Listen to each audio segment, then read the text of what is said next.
नारायण इति नामिने। श्री कृष्ण लीला कथने सुदक्षम औदार्ये माधुर्ये गुणैश्च युक्तं वरं वरेण्यं पुरुषं महान्तं नारायणं त्वां शिरसा नमामि। नमो भक्ति विनोदाय सच्चिद आनंद नामिने गौर शक्ति स्वरूपाय रूपानुग वरायते। श्री चैतन्य मनोभीष्टं स्थापितं येन भूतले स्वयं रूपा कदा मह्यं ददाति स्वपदान्तिकम्। नमो महावदन्याय कृष्णा प्रेम प्रदायते कृष्णाय कृष्ण चैतन्य नामिने गौरात्विषे नमः। श्री कृष्ण चैतन्य प्रभु नित्यानंद श्री अद्वैत गदाधर शिवासादि गौर भक्त वृंद। हरे कृष्णा कृष्णा कृष्णा हरे हरे, हरे राम राम राम हरे हरे। श्री शिक्षाष्टकम का हम लोग प्रथम श्लोक जो है वो श्रवण कर रहे हैं। चेतो दर्पण मार्जनम भव महादावाग्नि निर्वापणम श्रेया कैरव चंद्रिका वितरणम विद्यावधु जीवनम आनंदम्बुधिवर्धनम प्रतिपदम पूर्णामृतास्वादनम सर्वात्म स्नापनम परम विजयते श्री कृष्ण संकीर्तनम। इस प्रथम श्लोक का हम लोगों ने संबोधन भाष्य उसको श्रवण करना प्रारंभ किया हुआ है, जिसमें कि सर्वेश्वरेश्वर श्री चैतन्य महाप्रभु जी कहते हैं परम विजयते श्री कृष्ण संकीर्तनम।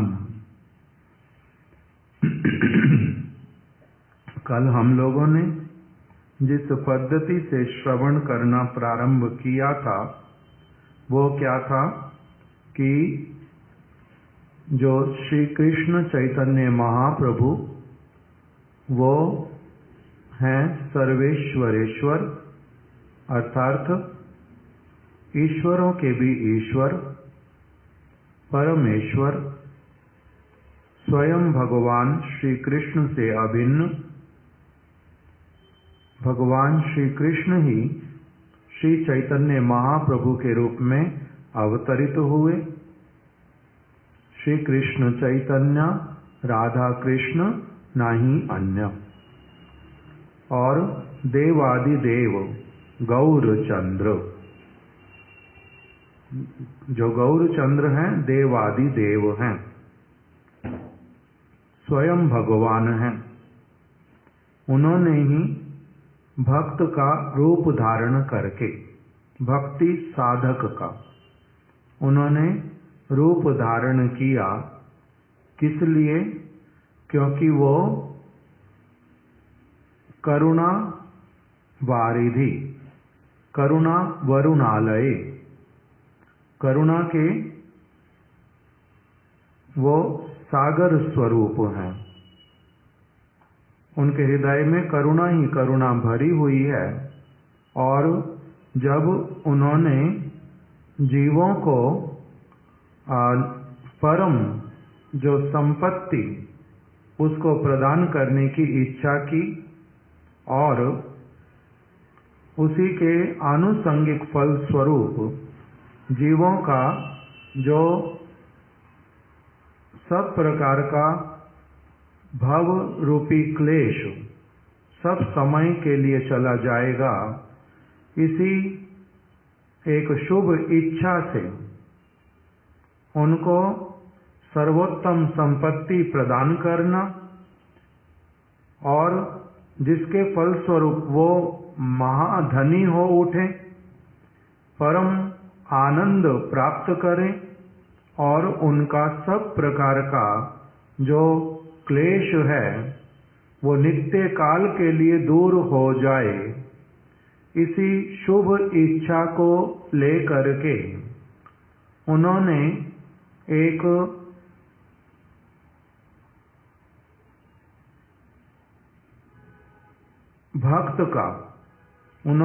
भक्ति साधक का जो रूप वो धारण किया और उसी में ही वो क्या कर रहे हैं, गीत गा रहे हैं, अनुभव करके। ऐसे वाला भक्ति साधक जिसको अब क्या हुआ है, साधु संग मिला है और शास्त्रों का सार जिन्होंने धारण किया है और फिर उसी के अनुसार जीवन यापन करते हुए उनको जिस जिस वस्तु का आस्वादन अनुभव हुआ है उसी को ही वो शेयर कर रहे हैं अथवा वैसी वाली प्रार्थना कर रहे हैं और नए साधकों को उसी वस्तु को समझा रहे हैं, उसको इंट्रोड्यूस कर रहे हैं। तो इसीलिए वही सर्वेश्वर श्री चैतन्य महाप्रभु जी वो क्या कह रहे हैं, परम विजयते श्री कृष्ण संकीर्तनम, अर्थात केवल श्री कृष्ण कीर्तन ही सर्वतो भावेना सर्वोपरि जय युक्त हों।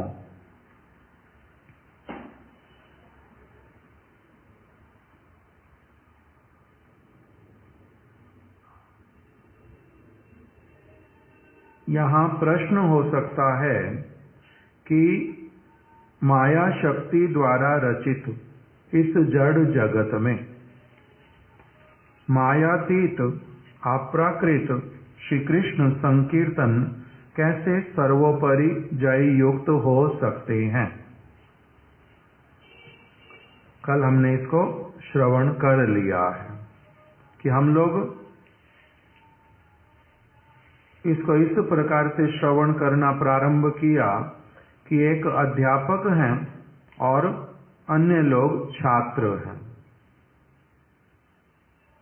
अथवा वो भक्ति के साधक हैं। यदि श्री चैतन्य महाप्रभु वो एक उच्च स्थिति को प्राप्त साधक और फिर जो बिल्कुल नया व्यक्ति है उसको साथ में वार्तालाप कर रहे हैं। उन्होंने कहा परम विजयते श्री कृष्ण संकीर्तनम, श्री कृष्ण संकीर्तन केवल मात्र श्री कृष्ण कीर्तन ही सर्वतो भावेना सर्वोपरि जय युक्त हो। और जो श्रवण करने वाला व्यक्ति अथवा बहुत सारे व्यक्ति उन्होंने प्रश्न रख दिया कि हम लोग तो इस माया शक्ति द्वारा रचित जो जड़ जगत है इसमें हम लोग रह रहे हैं, इसमें हम लोग आए हुए हैं और अब इस माया शक्ति द्वारा रचित जड़ जगत में जो पर जगत की वस्तु मायातीत अप्राकृत जो वस्तु श्री कृष्ण संकीर्तन वो यहाँ पर कैसे जय युक्त हो सकते हैं, अर्थात यहाँ पर वो अपना प्रभाव कैसे दिखला सकते हैं। यहाँ पर अपना प्रभाव वो कैसे दिखला सकते हैं, और वो भी सबसे अधिक प्रभाव, सर्वोपरि सबसे अधिक प्रभाव वो अपना इस जगत में कैसे दिखा सकते हैं। कैसे दिखा सकते हैं, या फिर पहले पूछा कि क्या दिखा सकते हैं। यहाँ पर भी अपने प्रभाव को, तो महाप्रभु ने उत्तर दिया हाँ, दिखा सकते हैं।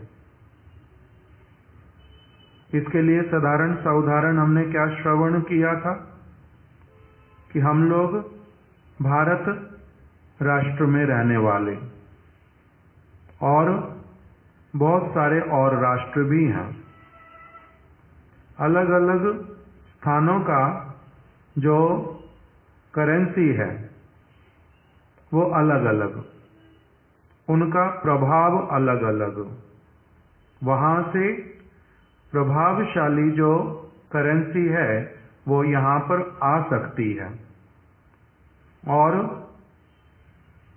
अपना प्रभाव दिखा सकती है, उसको कोई ला सकता है।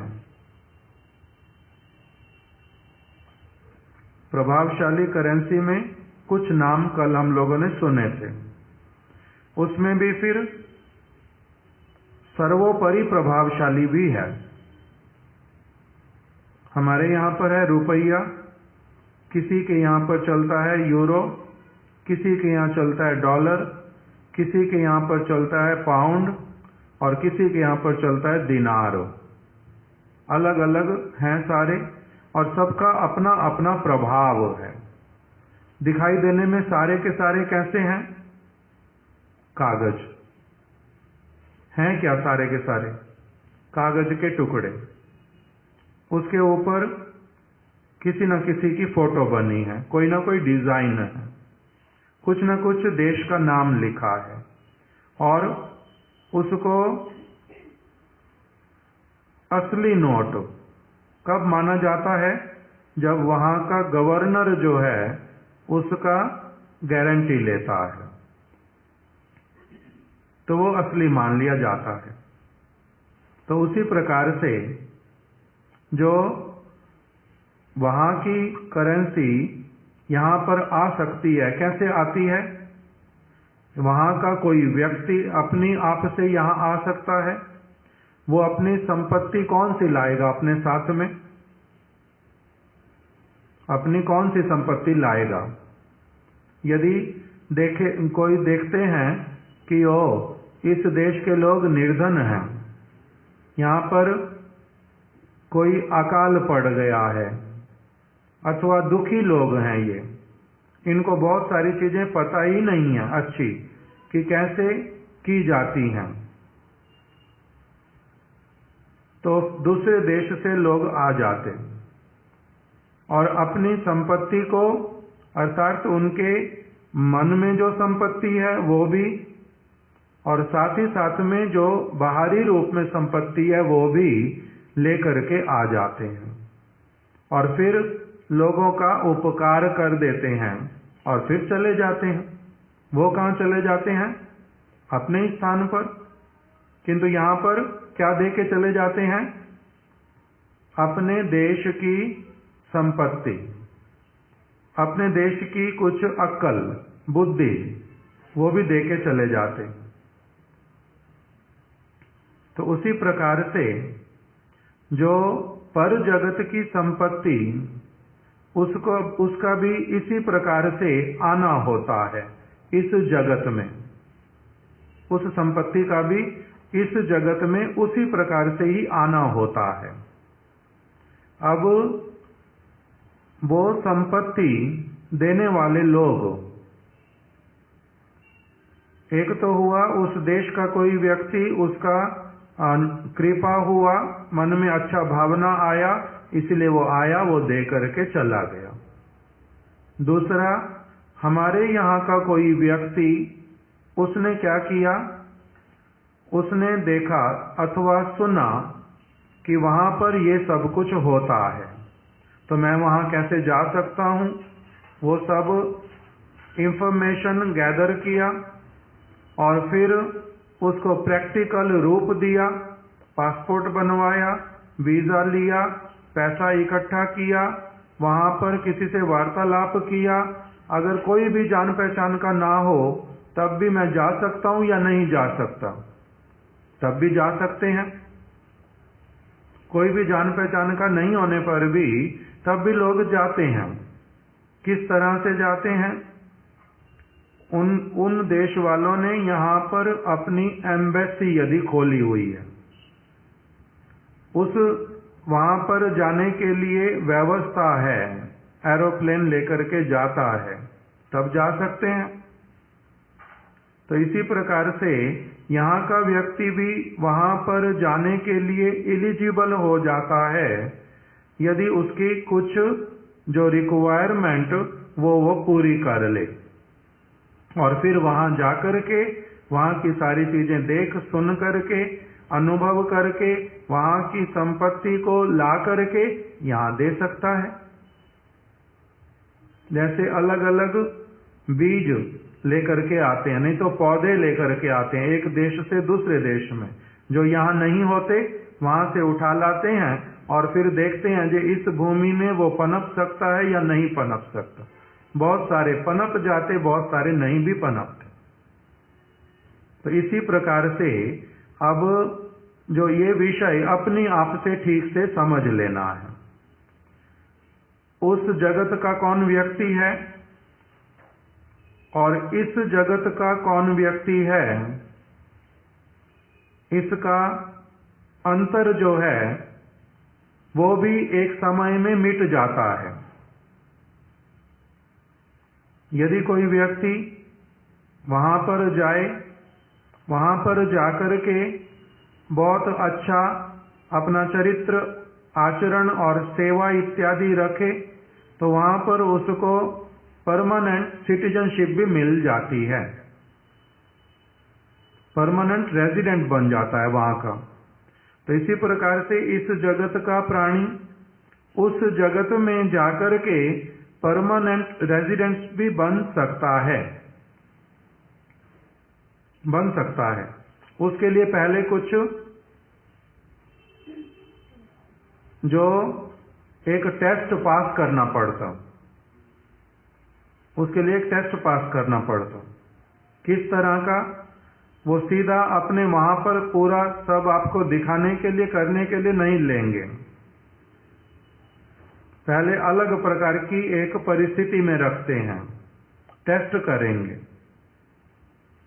तो उसी प्रकार से उस जगत का जो भगवान का लोक है उसका भी परमानेंट जो रेजिडेंट वो बन सकते हैं। जैसे शिला भक्ति दयित माधव गोस्वामी महाराज, वो उनका जन्म हुआ, बड़े हुए, विद्या अर्जन किया, कुछ काम करना प्रारंभ किया, फिर भक्तों का संग हुआ। अब मठ में पूर्ण रूप में योगदान करेंगे और जहाँ काम करते थे वो लोग उनको छोड़ना नहीं चाहते कि काम छोड़ करके मत जाओ, यहाँ पर बहुत अच्छा काम, आपकी बहुत अच्छी पोस्ट, इतना आपको सम सैलरी देते हैं, यहाँ से छोड़ करके क्यों जाना कहीं पर भी। और तो उन्होंने कहा मेरे को बहुत अच्छी जगह नौकरी मिली है, बहुत अच्छी जगह नौकरी मिली है, और जो सैलरी मिल रही है वो भी बहुत अधिक है, भविष्य में उसके द्वारा बहुत सारी सुविधाएं भी मिलेंगी। आप लोग केवल मेरे लिए इतना प्रार्थना करना कि मेरी ये जॉब परमानेंट हो जाए। अर्थात क्या हुआ कि उस जगत में जाने से पहले जिसका जाने का इच्छा हुआ, वहाँ का परमानेंट रेजिडेंट बनना चाहता है, उसको फिर यहाँ पर पहले क्या करना है, ठीक से परफॉर्म करना है, तभी फिर उसका क्या होगा, वहाँ पर एंट्री होगा। तो ये जो सारे विचार कि वहां का कोई व्यक्ति आता। श्रील माधव गोस्वामी महाराज जी ने और एक उदाहरण दिया था अपने आश्रित श्रील भक्ति वल्लभ तीर्थ गोस्वामी महाराज जी को। श्रील तीर्थ गोस्वामी महाराज अभी नए नए भक्त बने और उन्होंने श्रील माधव गोस्वामी महाराज जी से एक बात उनके सामने रखी ग्वालपाड़ा नामक स्थान पर कि जब कथा सुनता हूं, साधु का संग करता हूं, तब उस समय इच्छा क्या होती है जे मैं सब समय इनके साथ में ही रहूं और इतना उन्नत स्तर का जो समस्त विचारधारा और जीवन यापन है पवित्र, वो आकर्षित करता है बहुत अधिक। किंतु जब फिर मन में बात आती है माता पिता की, अपने घर की और संबंधों की, तब उस समय मन में होता है बड़ा द्वंद्व कि ये वाला काम करूं न ये वाला काम करूं। तब उस समय क्या करूं? उस समय क्या करना चाहिए? अथवा किसी और भी तरह से ये वाला उनका कथोपकथन हो सकता है। मुख्य शिक्षा जो उसके अंदर श्रील माधव गोस्वामी महाराज जी ने दी कि देखो, एक हंस है, बहुत उसको परम हंस मान लो, सबसे श्रेष्ठ हंस, वो एक दिन आकाश में जा रहा था और उसने एक तालाब में, जो गंदा सा तालाब, और उसमें कुछ जो उसी के जैसे बिल्कुल सफेद रंग के दिखने वाले कोई और पक्षी, वो उस तालाब में मछली और कोई और चीजें, छोटे छोटे प्राणी वो ले लेकर के खा रहे थे। तो अभी वो वाला जो परमहंस वो उतर करके नीचे आया और जो तालाब वाले जो पक्षी वो उससे बात करने लगे कि आप कौन हो, आप कहाँ से आए हो, आप भी सफेद, हम भी सफेद, किंतु आपका जो सफेदी ये तो बहुत सुंदर है, हमारा तो वैसे वाला नहीं है।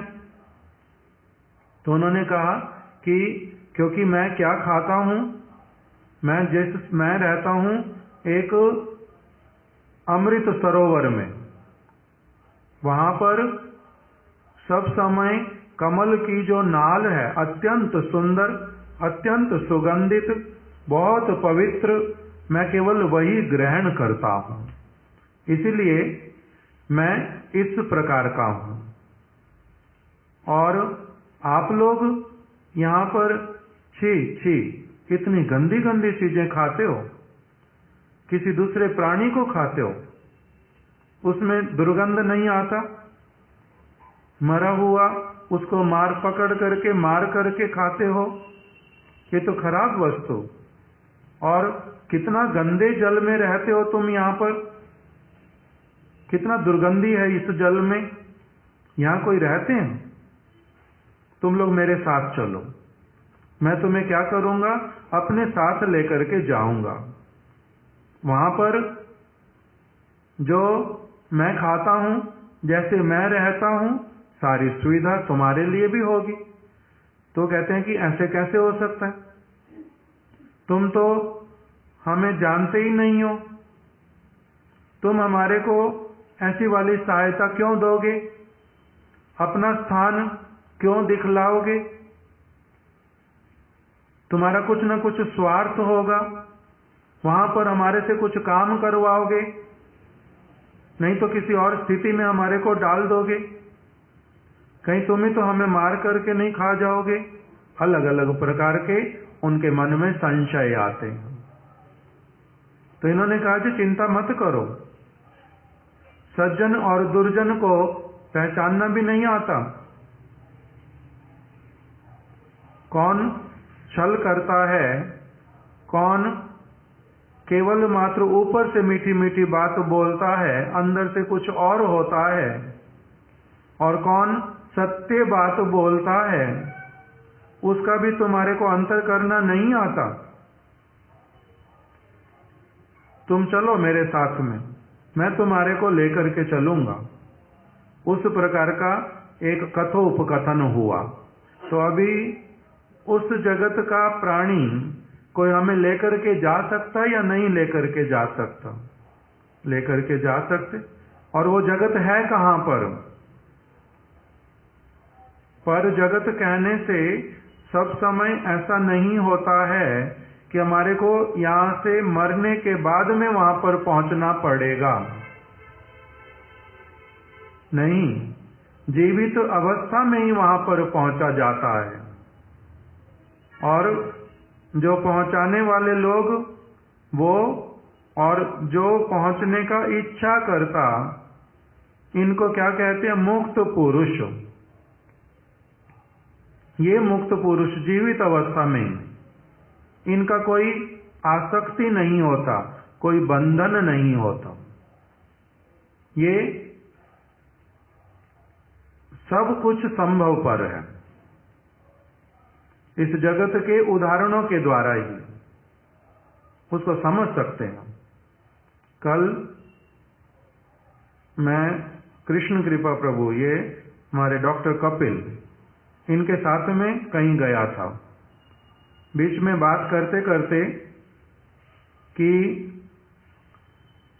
जो साधु व्यक्ति, उसके लक्षण वो जो कहते हैं वो सत्य है, इसका विश्वास कैसे हो? क्योंकि बहुत सारे लोग साधु नहीं हैं, असाधु हैं, और फिर साधुओं में भी अलग अलग प्रकार के स्तर भी हैं। तो उसके जो लक्षण हैं वो क्या हैं? लक्षण तो बतलाए शास्त्रों में, किंतु तब भी तो हमारे लिए असुविधा होती है बहुत बार चीजें समझने में। जैसे हम लोगों को जीवन में अलग अलग समय पर धोखा मिलता न नहीं मिलता, अलग अलग लोगों से धोखा मिलता है, और हम लोग कभी उसमें से कुछ सीख लेते, कभी नहीं भी सीखते, दोबारा दोबारा भी वही धोखे खाते रहते हैं। कभी कोई हमारे को जानबूझ करके पागल बना जाता, कभी कभी हम भी अपने पागलपन में मूर्ख बन जाते, लुट जाते। तो अलग अलग परिस्थितियां हैं न नहीं है। तो सज्जन को पहचानने का जो पद्धति वो क्या है? साधारण रूप में सज्जन को पहचानने का विधि क्या है? फिर मैं जितना सज्जन वाला विचार मन में रखना प्रारंभ करूंगा, दुर्जन वाले विचार से हटूंगा, किसी सज्जन से सुन करके जो सज्जन कैसा होता है उस विचार को जितना अधिक मैं स्वयं ठीक से पालन करने का चेष्टा करूंगा, उतना अधिक मेरे में योग्यता आएगा उस प्रकार के व्यक्ति को पहचानने का, अन्यथा नहीं आता। जैसे हमारे महाराज जी उदाहरण देते थे कि एक बच्चा है, वो 8वीं कक्षा में पढ़ता है, और उसके पास में अध्यापक जो पढ़ाने के लिए आता वो PhD उसने कर रखी है। किंतु 8वीं का बच्चा बोलता है कुछ दिन उससे पढ़ करके कि ये अध्यापक जो है मेरे को अच्छा नहीं पढ़ा पा रहे, ये अच्छा नहीं पढ़ा पा रहे। भले ही पढ़े लिखे हैं, इनको सब कुछ आता भी होगा, अच्छे से पढ़ा भी सकते होंगे, किंतु मुझे अच्छे से नहीं पढ़ा पा रहे हैं। क्यों? अभी इनका मन कहीं और रहता है, कुछ और करते रहते हैं, मेरे साथ में केवल समय व्यतीत करते हैं। किस लिए? जिनको कुछ पैसा चाहिए मेरे से कमाई करके ले जाए, किंतु इनका जो दायित्व मेरे प्रति वो ये पूरा नहीं निभा पा रहे ठीक से, ये ठीक से नहीं निभा पा रहे मेरे प्रति दायित्व। क्योंकि अध्यापक का, माता पिता का, गुरु का, उसका भी दायित्व होता है। अगर वो अपने दायित्व को पूरा नहीं करते, योग्य होने पर भी जो उनका आश्रित व्यक्ति, उसके लिए असुविधा होती है, उसके लिए असुविधा खड़ी होती है, वो पिछड़ जाता है, कुपोषण का शिकार होता है, उसको असुविधा होती है। किंतु ये महाराज जी बोलते हैं 8वीं कक्षा में होने पर तो ठीक से पहचान लिया इस बात को, किंतु यदि वो पहली कक्षा में होता तो पहचान लेता, तो अध्यापक अच्छे से नहीं पढ़ा रहा, इसका मन कहीं और है, ये मेरे को केवल लॉलीपॉप दे रहा है, परेशान ऐसे ही केवल समय मेरा नष्ट करवा रहा है, ये पहली क्लास का बच्चा बोल पाता नहीं।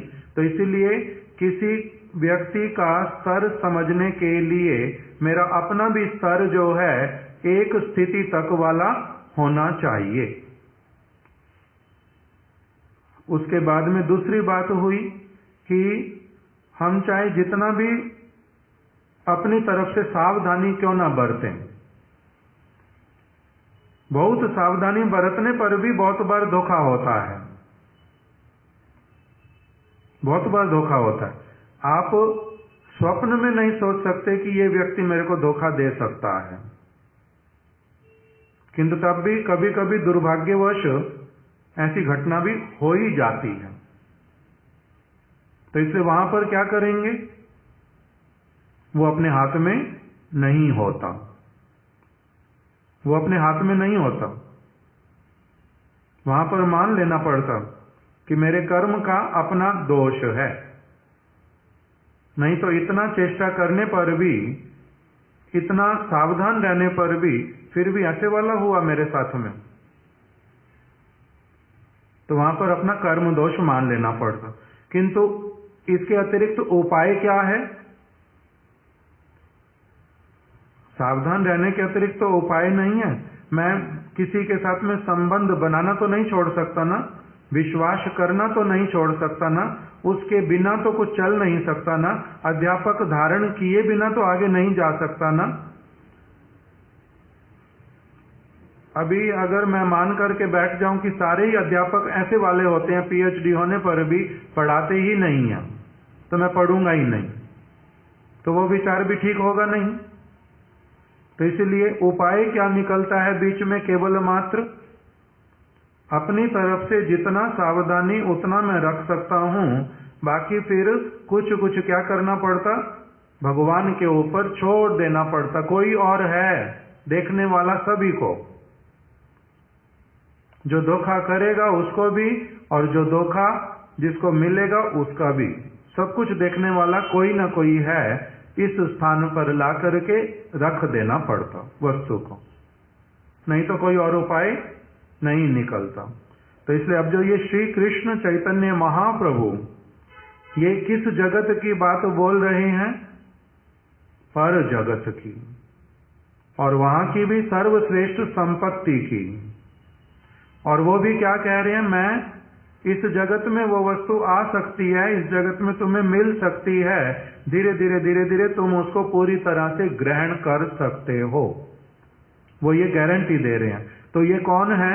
इसलिए उनका सबसे पहले परिचय दिया कि ये सज्जन व्यक्तियों के द्वारा सदैव वंदित चरण कमल वाले, जिनके चरण कमलों में अनेका अनेक जो सज्जन पुरुष, जिनके चरण कमलों की धूलि में स्नात होते हैं, जिनकी वंदना करते हैं, जिनका सब समय के लिए आरती उतारते हैं, ऐसे वाले जो देवादिदेव, जो सर्वेश्वरेश्वर श्री कृष्ण चैतन्य महाप्रभु, वो ये बात बोल रहे हैं क्या?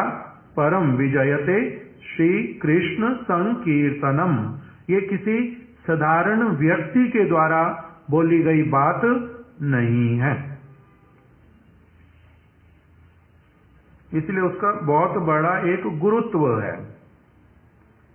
इसे सबसे पहले बोल दिया था शुद्ध वैष्णवों के द्वारा, जिनके श्री चरण कमलों की सर्वतो भावेना निरंतर सेवा होती है। ये श्रील भक्ति विनोद ठाकुर जी ने प्रारंभ किया कि श्री कृष्ण चैतन्य महाप्रभु जो है वो कौन है? वो है सर्वेश्वरेश्वर। उनके चरण कमलों की भली प्रकार से, सब प्रकार से सेवा करते रहते हैं शुद्ध वैष्णव गण। अर्थात उनके जो वचन, श्री कृष्ण चैतन्य महाप्रभु के जो वचन, वो कैसे वाले हैं?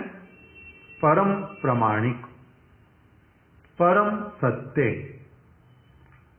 भूल रहित,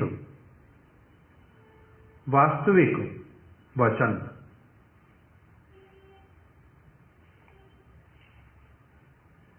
और वही क्या कह रहे हैं कि हाँ, जो गोलोक वृंदावन की संपत्ति वो इस जगत में आ सकती, अवतरित हो सकती।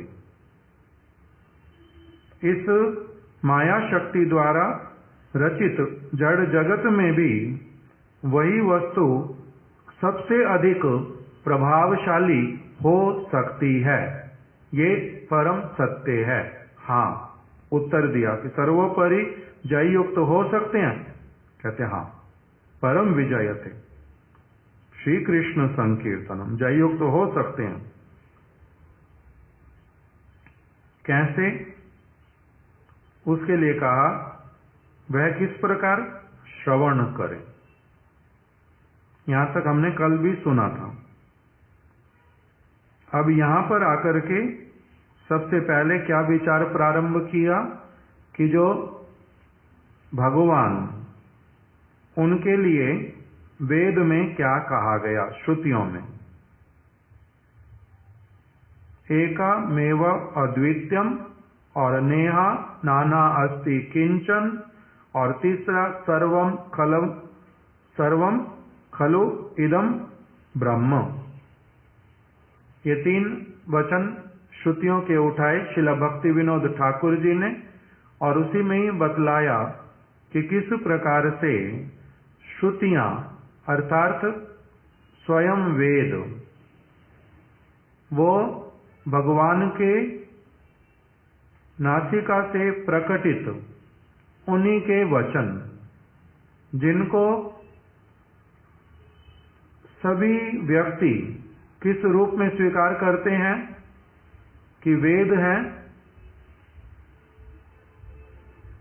भ्रम, प्रमाद, विप्रलिप्सा, कर्ण पाटव इत्यादि से पूरी तरह से परे की वस्तु। भगवान की वाणी अनचैलेंजेबल, सब कुछ सत्य कहने वाली। उसी में ही कहा गया कि जो भगवान है वो क्या है? सविशेष निर्विशेष दोनों प्रकार के हैं। उनको सविशेष भी कह सकते, उनको निर्विशेष भी कह सकते, किंतु सविशेष की विशेष रूप में हमें उपलब्धि होती है, इसीलिए वो जो है सविशेष तत्व हैं। जीव गोस्वामी जी ने बतलाया जो भगवान हैं। बहुत सारे लोग क्या स्वीकार नहीं कर पाते? भगवान है भी या नहीं, ये भी संशय है। किंतु यहां क्या कह रहे हैं? सबसे पहले जो भगवान हैं, भगवान हैं, उनका धाम है, उनके परिकर हैं, और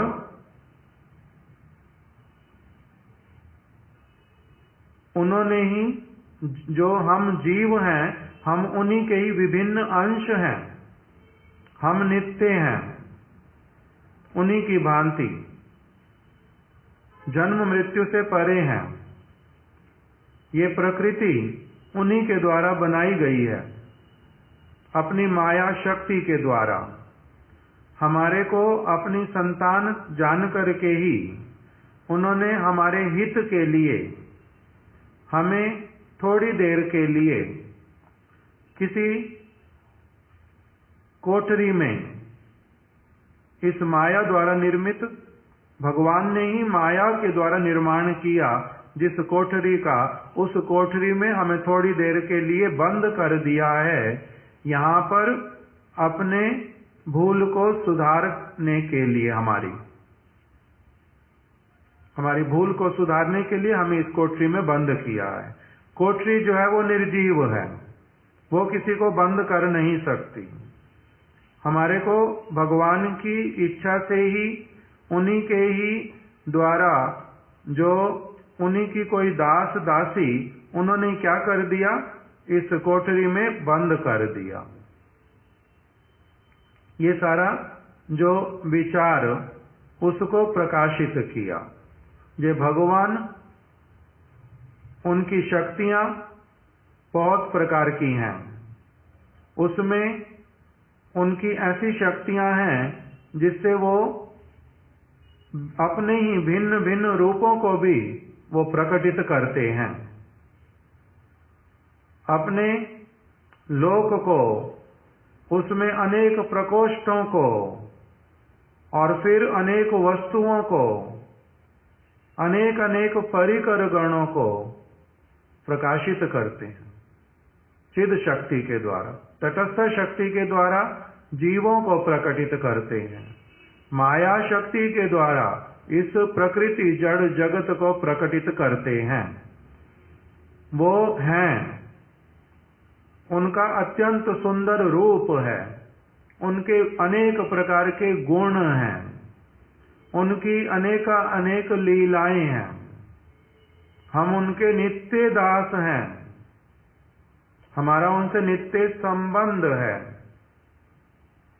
हम केवल मात्र एक छोटी सी चीज के कारण इस जगत में पुनः पुनः जन्म मृत्यु के चक्र में पड़े हुए हैं। उस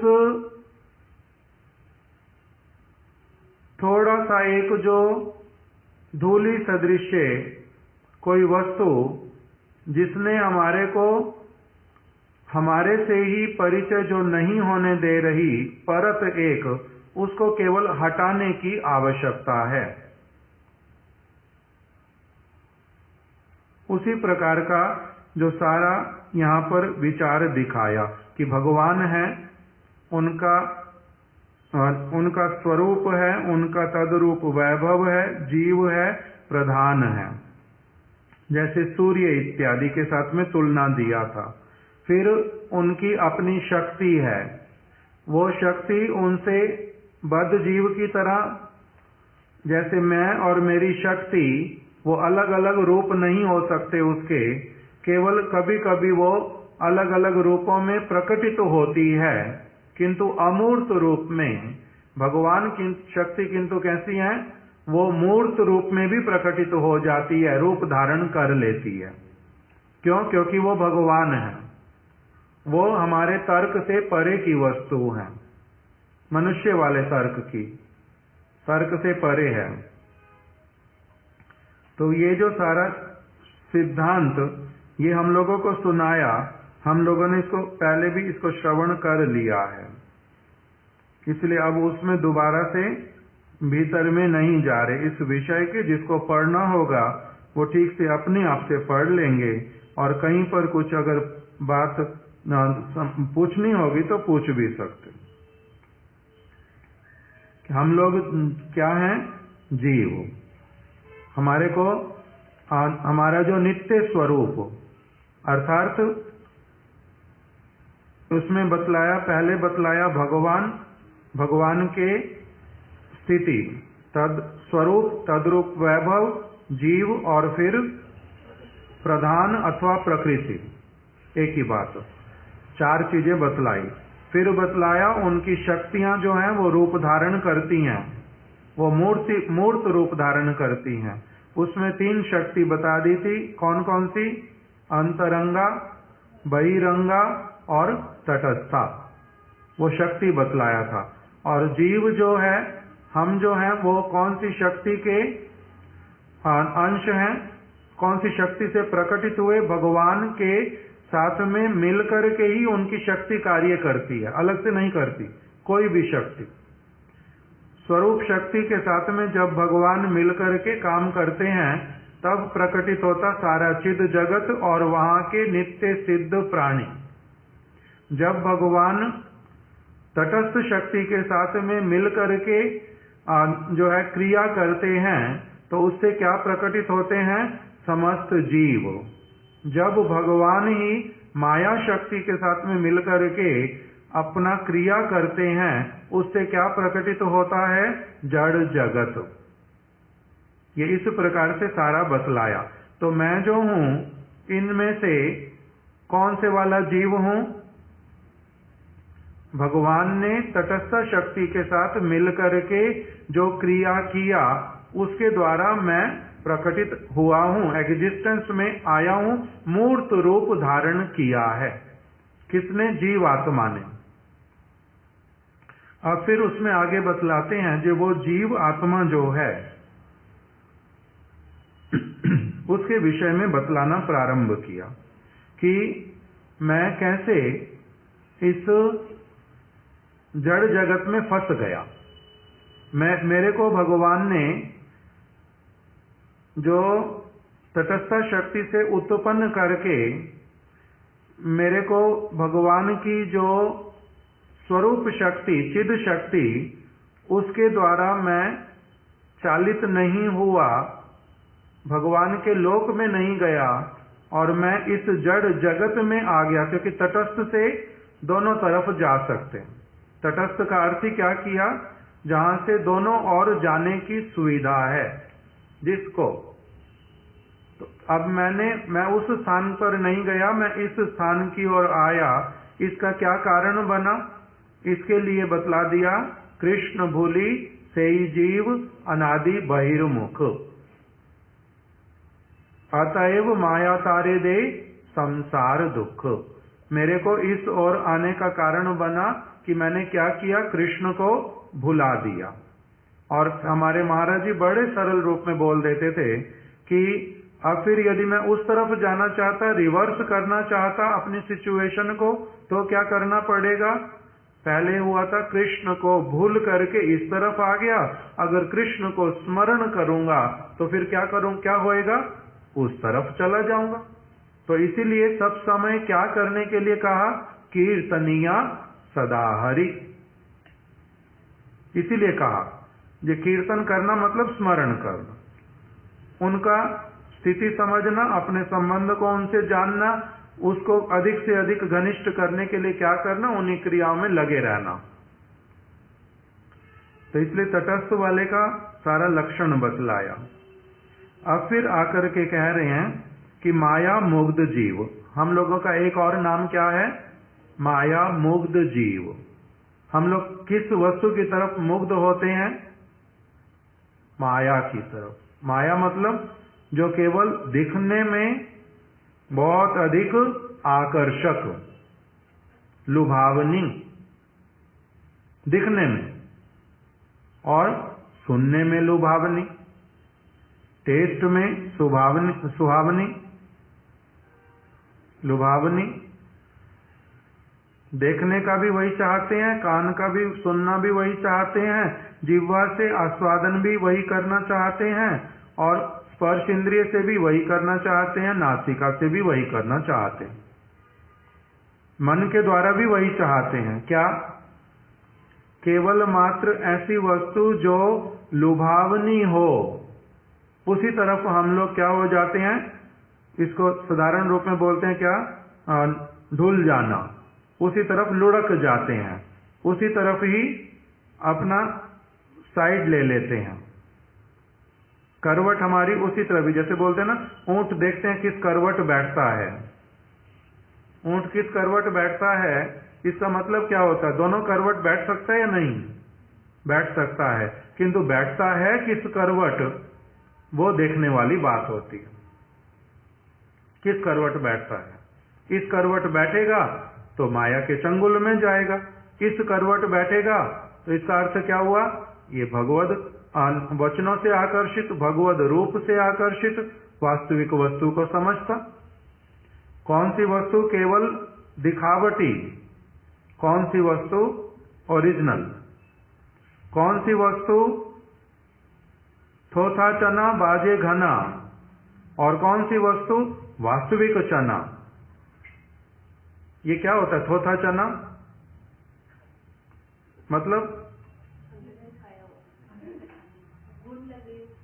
नहीं, वो भी हो सकता जो आप बोल रहे हैं थोथा चना। बाजे घना का फिर मतलब क्या होता है? आवाज बहुत होती है बाजे। हाँ वो ठीक है, मगर पहले यही समझना चाहता हूँ थोथा चना किसको कहते हैं?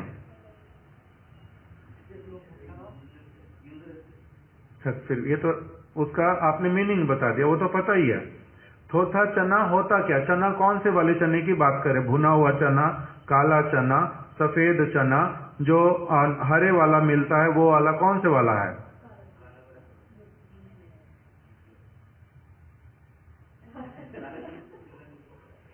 काला चना जिसका जो हम सब्जी बनाते हैं, पानी में भिगो के फिर उसको बनाते हैं, उसी को बोल रहे हैं थोथा चना। बाजे घना, बाजे घना क्या होता है फिर? किस में से आवाज आती है?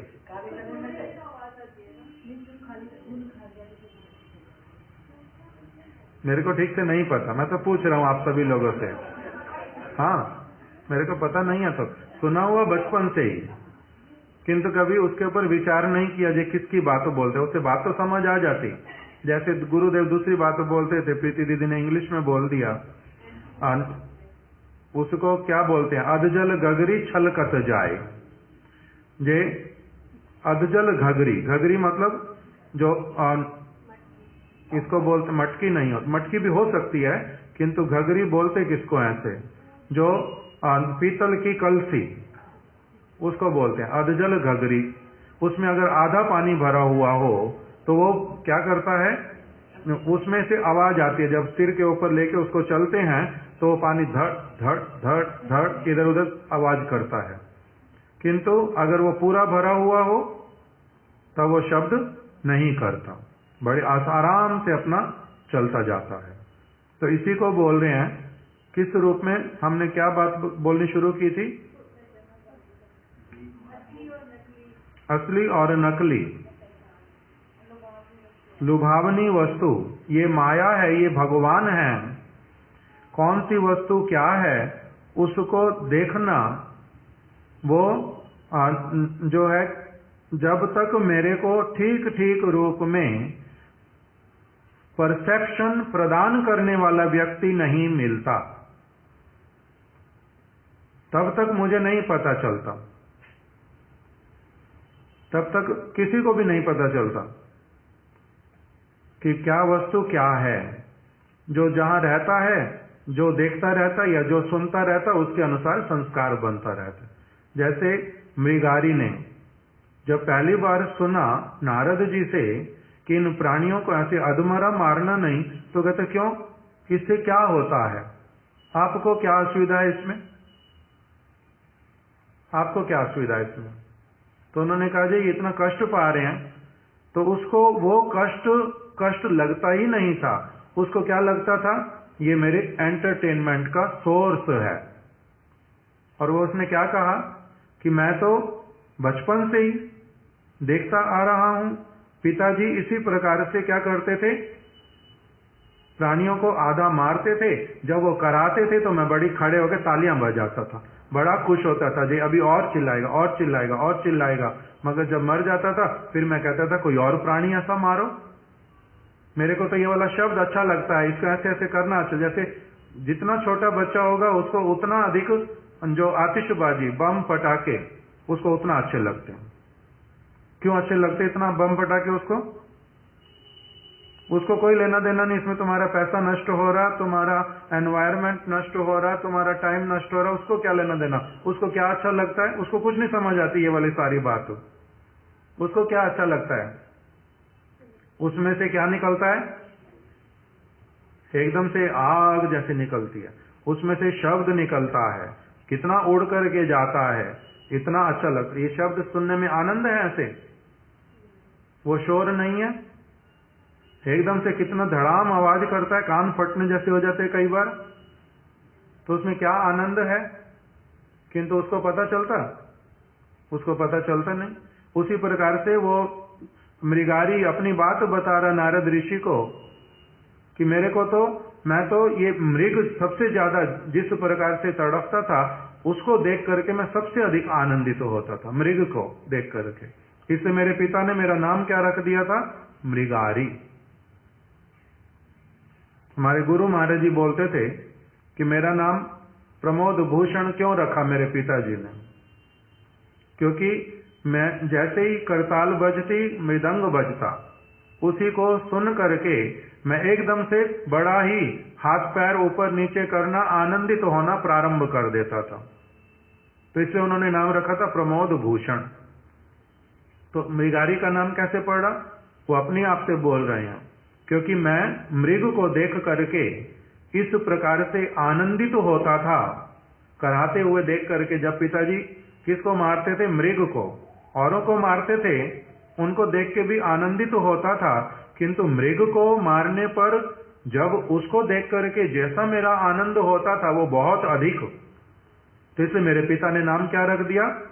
मृगारी। तो उसके दिमाग में ही कभी जीवन में नहीं आया था कि ये काम करना जो है ये खराब है। उसका ये परसेप्शन ही नहीं था कि ये खराब होता है कुछ। उसको किससे लेना देना था? मेरे को आनंद किसमें होता है, उसको इस चीज से कोई लेना देना नहीं था। जो उसको नारद ऋषि ने बतलानी प्रारंभ की कि तुम्हारे उस क्षणिक तुच्छ सुख के कारण तुम एक दूसरे जीवित प्राणी को जिस प्रकार से कष्ट पहुंचा रहे हो, इसके विषय में कभी कुछ सोचा? कभी भी कुछ सोचा? तो नहीं, कभी भी नहीं सोचा। तो इसी प्रकार से यहां पर बोल रहे हैं कि हम लोग कैसे वाले प्राणी हैं? माया मुग्ध। इस मृगारी का जो नाम, उसका नाम है मृगारी का माया मुग्ध जीव। माया मुग्ध जीव मतलब वो बहुत बार, कितने ही लोग राजा बनने के लिए अपने पिता तक को भी उसको मार डालते, उसको मार डालते, उसमें कोई दुख भी नहीं करते और मनुष्य तक का भी विचार नहीं करते। क्यों ऐसे बनते हैं वो? क्योंकि वो कौन है? माया मुग्ध। माया मुग्ध जीवेर नाही कृष्ण स्मृति ज्ञान। माया मुग्ध जीव को जो भगवान का, कृष्ण का और उनके साथ अपने संबंध का, इस वस्तु का कुछ भी स्मरण नहीं रहता। जैसे शराब के नशे में एक व्यक्ति सारा कुछ भूल जाता है, उसी प्रकार का माया का पान करने से, माया के संपर्क में आने से, माया को देखने से इसी प्रकार की अवस्था आती है। हम हैं माया मुग्ध जीव। हमने क्या किया है? अपने आप ऐसा कार्य किया जिस कारण से माया ने हमारा जो अस्तित्व, उसी को ही पूरी तरह से कवर कर दिया, उसको कवर कर दिया। उस प्रकार की बात अभी श्रील भक्ति विनोद ठाकुर जी ने बतलानी प्रारंभ की है। इसको अब हम लोग कल श्रवण करेंगे, ना संध्या में श्रवण करेंगे। माया मुग्ध जीव सांसारिक क्लेशों से पुनः पुनः जर्जरित होता है। जब वह इन क्लेशों से ऊब कर सौभाग्यवश सत्संग का सेवन करता है, तब उसका शास्त्रों का एकमात्र तात्पर्य भगवद भक्ति, उसके प्रति विश्वास और भगवान के माधुर्य के प्रति लोभ उत्पन्न होता है।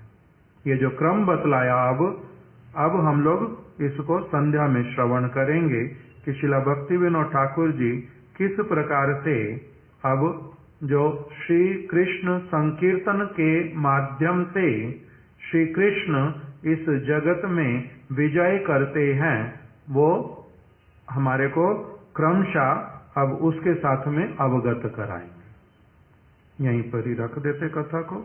श्री शिक्षा अष्टकम की जय। शिला भक्ति विनोद ठाकुर जी की जय।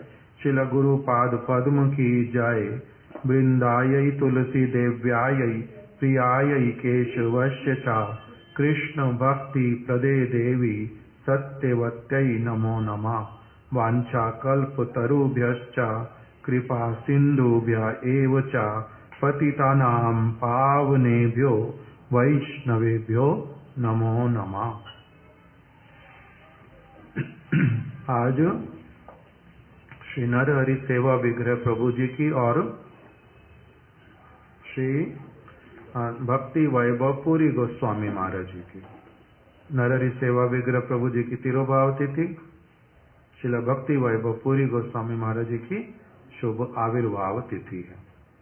हम लोग संध्या के समय में उनके विषय में ही कुछ आज उनका महिमा कीर्तन करेंगे।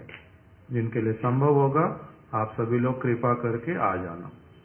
समय रखते हैं हम लोग 8 से 9, शार्प वही रहेगा पूरी तरह से। कथा का समय, कीर्तन हमारे भक्त लोग थोड़ा सा पहले ना, और भी पहले करूं